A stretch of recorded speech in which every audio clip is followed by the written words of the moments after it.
जय माता दी मित्रों। आज का हमारा टॉपिक है विष योग।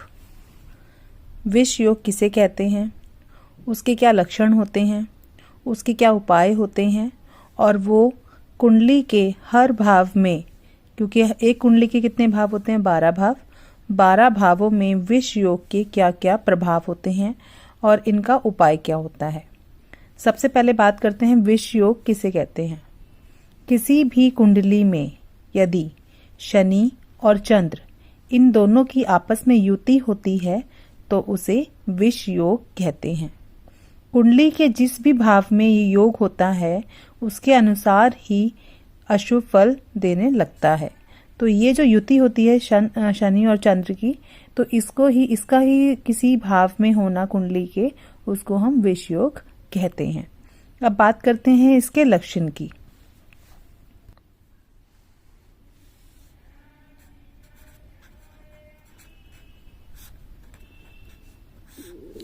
लक्षण, विष योग जो होता है उसके क्या लक्षण होते हैं। जिस भी व्यक्ति की कुंडली में अगर विष योग होता है तो वह जातक मन से दुखी रहता है, मन से दुखी रहता है। उसे किसी भी चीज को पाने की बहुत ज्यादा खुशी नहीं होती है, वो हर चीज में दुख रहता है, उसको असंतोष रहता है, सेटिस्फेक्शन नहीं होती। असंतोष, व्यक्ति में असंतोषी भावना रहती है, वह ज्यादातर निराश रहता है,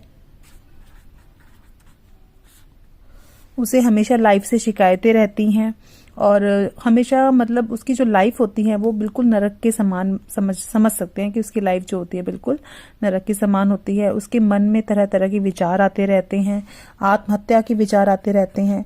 तो इस तरह से ये जिस भी किसी की कुंडली में होता है उसमें हम ये लक्षण देख सकते हैं। विष योग किसी भी कुंडली में तब ज्यादा भयानक होता है, ज्यादा परेशान करता है जब किसी भी मतलब शनि और चंद्र इन दोनों की दशा या अंतरदशा में ये आते हैं, या फिर गोचर में यदि दोनों साथ आ रहे होते हैं एक साथ तो भी ये अत्यधिक परेशान करते हैं। और तीसरा, अगर ये 6, 8, 12, 6, 8 और 12 अगर इन तीनों भावों में इनकी युति देखने को मिलती है तो ये अत्यधिक परेशान करते हैं और इसके लिए हमें कुछ उपायों को करना चाहिए। इसके उपाय क्या हैं?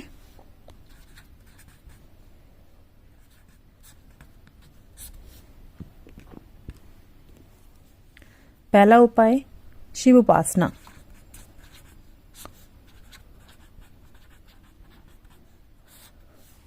शिव उपासना कैसे करनी चाहिए? शिव जी को यानी कि शिवलिंग पर जो है वो जल अर्पित करना चाहिए, जल चढ़ाना चाहिए, जल में काले तिल डाल देने चाहिए और जो है उसके बाद जो है वो शिवलिंग पे जल हम चढ़ा सकते हैं। उसके बाद चंद्रमा को देखो, जो शिव है, शिव की जो पूजा होती है सोमवार के दिन होती है और चंद्रमा को भी हम अगर प्रसन्न करते हैं तो उसके लिए भी सोमवार का दिन है। तो किसी और दिन पॉसिबल नहीं हो सकता, तो सोमवार के दिन जाके शिवलिंग पे जल जरूर चढ़ाना चाहिए, केसर का तिलक लगाना चाहिए।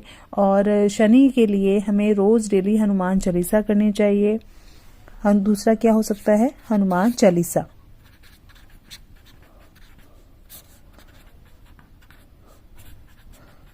हनुमान चालीसा करो, डेली हनुमान चालीसा करो, शिव मंदिर जाओ। साथ ही हम कुछ मंत्रों का जाप कर सकते हैं। मंडे के फास्ट कर सकते हैं, fast on Monday and Saturday. सोमवार और शनिवार के व्रत।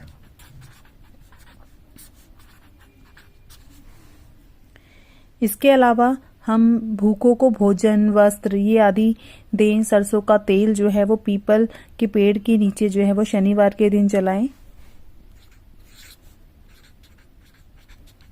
सरसों के तेल का दीपक पीपल के पेड़ के नीचे जलाएं और उसमें थोड़े से काले तिल डाल दें, क्योंकि देखो, अगर शिव उपासना करते हैं और तो उससे चंद्रमा हमारा जो है वो थोड़ा बली होता है, और अगर हम हनुमान चालीसा करते हैं तो उससे शनि देवता जो होते हैं वो प्रसन्न होते हैं। तो हम शनि और चंद्र की इस युति को यानी कि विष योग को कम करने के लिए ये निम्न उपाय कर सकते हैं। जिस भी व्यक्ति की कुंडली में अगर ये युति बनती है शनि और चंद्र की, तो उन्हें रात को दूध पीना अवॉइड करना चाहिए। उन्हें रात को दूध नहीं पीना चाहिए। उन्हें मंत्रों का जाप कर सकते हैं। ओम सोम सोमाय नमः का जप कर सकते हैं चंद्रमा के लिए। ओम शम शनिश्चाय नमः का जप कर सकते हैं शनिदेव को प्रसन्न करने के लिए। अब बात करते हैं हम, अगर विष योग किसी भी कुंडली में पहले भाव में बनता है तो उसके क्या प्रभाव होते हैं। यदि विष योग कुंडली के पहले भाव में बनता है तो व्यक्ति, क्योंकि मैंने आपको पहले भावों के बारे में अपनी पहली वीडियोस में बताया हुआ है कि किस भाव से हम किस किस का विचार करते हैं, तो आप मेरी पहले वाली वीडियोस भी जाके देख सकते हो। बाकी मैं आपको इसके बारे में बताऊंगी थोड़ा बहुत शॉर्ट में। जैसे कि पहले भाव में अगर शनि और चंद्र होते हैं, शनि और चंद्र की युति अगर पहले भाव में होती है तो हम कहते हैं कि इस जातक की कुंडली में विष योग लगन में बन रहा है। और तो उसमें जो है, इसमें अगर होता है पहले भाव में तो व्यक्ति जो है वो बहुत ज़्यादा वीक फील करता है। उसको कोई ना कोई रोग लगा रहता है, वो रोगों से परेशान रहता है। उसके जो है उसको हमेशा फिजिकली जो है वो वीक फील करेगा। यदि विष योग कुंडली के दूसरे भाव में होता है तो व्यक्ति जीवन भर जो है उसको फाइनेंशियल प्रॉब्लम रहती है, उसको धन का अभाव रहता है। वो कोई भी काम करता है तो उसको धन जो है उसके हिसाब से नहीं मिलता। तो दूसरे भाव में अगर विष योग बनता है तो उसके ये प्रभाव रहते हैं। अगर तीसरे भाव में, तीसरा भाव जो होता है वो किसका होता है, पराक्रम का होता है, भाई बहनों का होता है। तो अगर विष योग तीसरे भाव में बनता है तो वह उसके पराक्रम को कमजोर कर देता है। मतलब कि किसी काम को जब वो करता है तो उसके अंदर उस काम को करने के लिए बहुत एनर्जी फील नहीं होती, तो वो पराक्रम जो होता रहता है उसका वो कमजोर रहता है। साथ ही साथ उसके भाई बहनों को, छोटे भाई बहनों को कष्ट अधिक होता है। तो अगर किसी की कुंडली में चौथे भाव में विष योग बन रहा है, चौथे भाव में अगर शनि और चंद्र की युति देखने को मिलती है, तो उस व्यक्ति की माता जो है उनके साथ उनके संबंध खराब हो सकते हैं। उनकी माता जो है वो दुखी रह सकती हैं। उनके सुखों में बेसिक जो चीज़ें होती हैं उनमें जो है वो अभाव रहेगा। और ये व्यक्ति कहीं ना कहीं जो है वो वाटर रिलेटेड बिजनेस ज़रूर करता है। पांचवें भाव में अगर हमें ये युति देखने को मिलती है तो पांचवा जो भाव होता है वो संतान का भाव होता है, वो हमारी एजुकेशन का भाव होता है। तो अगर पांचवें भाव में शनि और चंद्र की युति होती है, अगर पांचवें भाव में विष योग होता है तो संतान से सुख कम मिलता है। साथ ही इंसान जो है वो व्यक्ति जो है वो सोचने समझने में, क्योंकि उसकी एजुकेशन पे इफेक्ट पड़ेगा इसका, तो वो जो है वो ढंग से जो है डिसीजंस एजुकेशन के रिगार्डिंग या कई भी चीज़ों में डिसीजंस इजीली नहीं ले पाता। यदि छठे भाव में, सिक्स्थ भाव, अगर छठे भाव में हमें शनि और चंद्र की युति देखने को मिलती है तो व्यक्ति जो है वो ज़्यादातर कर्ज में डूबता है। यानी कि अगर वो कर्जा लेता है तो वो उसे आसानी से नहीं चुका पाता। साथ ही साथ उसके शत्रु, क्योंकि छठा भाव जो है वो शत्रु भाव भी है, तो उस व्यक्ति के शत्रु जरूर होते हैं और जिनसे उसे इजीली छुटकारा नहीं मिलता। अगर यही युति शनि और चंद्र की युति अगर हम सप्तम भाव में देखते हैं तो सप्तम भाव जो है वो दाम्पत्य का होता है, लाइफ पार्टनर का होता है। तो वो जो है खराब हो जाता है, उसमें उनकी लाइफ में प्रॉब्लम्स लगी रहती हैं। कई बार सिचुएशन इतनी खराब हो जाती है कि डाइवोर्स तक होने के चांसेस रहते हैं।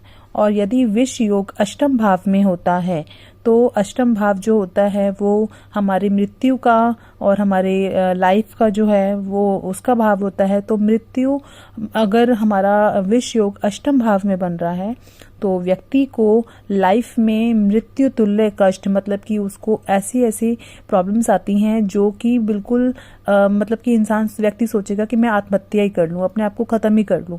एंड उसकी लाइफ में इतनी ज़्यादा दुर्घटनाएं होती हैं, उसकी एक्सीडेंट्स होते रहते हैं उस इंसान के, उस व्यक्ति के। तो अगर आठवें भाव में ये शनि चंद्र युति देखने को मिलती है तो हमें उसके ये प्रभाव देखने को मिलते हैं।